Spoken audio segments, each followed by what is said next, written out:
The early enthusiasm was the proof point, which mirrors how Kramer defines true product market fit.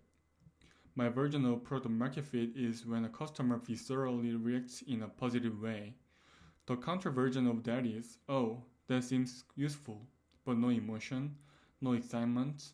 Something's wrong there. It's not clicking. Still, at the time, Kramer still saw Sentry less as a business than a self-sustaining side project.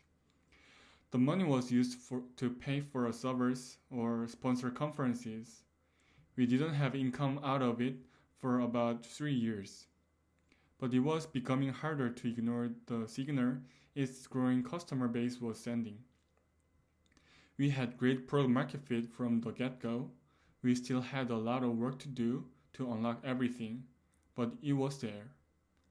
Weaponizing open source. Sentry's user base was growing fast, but there was a catch. Those thousands of Silicon Valley companies already running the open source version, they had internal engineering teams capable of self-hosting copies of Sentry's open source code, so they weren't going to pay for a cloud-hosted service. It soon became apparent to Kramer that the right move was not to chase existing users and convert to huge companies, but rather to target the next generation of startups. Engineers who had used Sentry at Uber, Airbnb, or elsewhere would take it with them to their next company. And this time, those younger startups would choose the convenience of the hosted cloud version. None of the companies using the early open source version ever converted to cloud, Kramer says. We went after the long tail funnel of what would happen over 10 years. That worked phenomenally for us. Some of the large companies did ask for a paid on-premise offering, but Kramer refused. Uber actually did pay for a year for a support contract. It was a lot of money.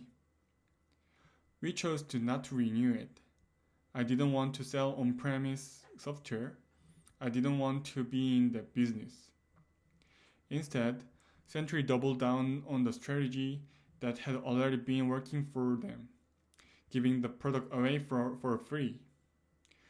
Despite having a paid, cloud-hosted version of Sentry, letting companies self-host for free meant the product could spread organically across the developer ecosystem. By refusing to wall off the product, Kramer used openness as a weapon. That's what open source does. It commoditizes the market, he says.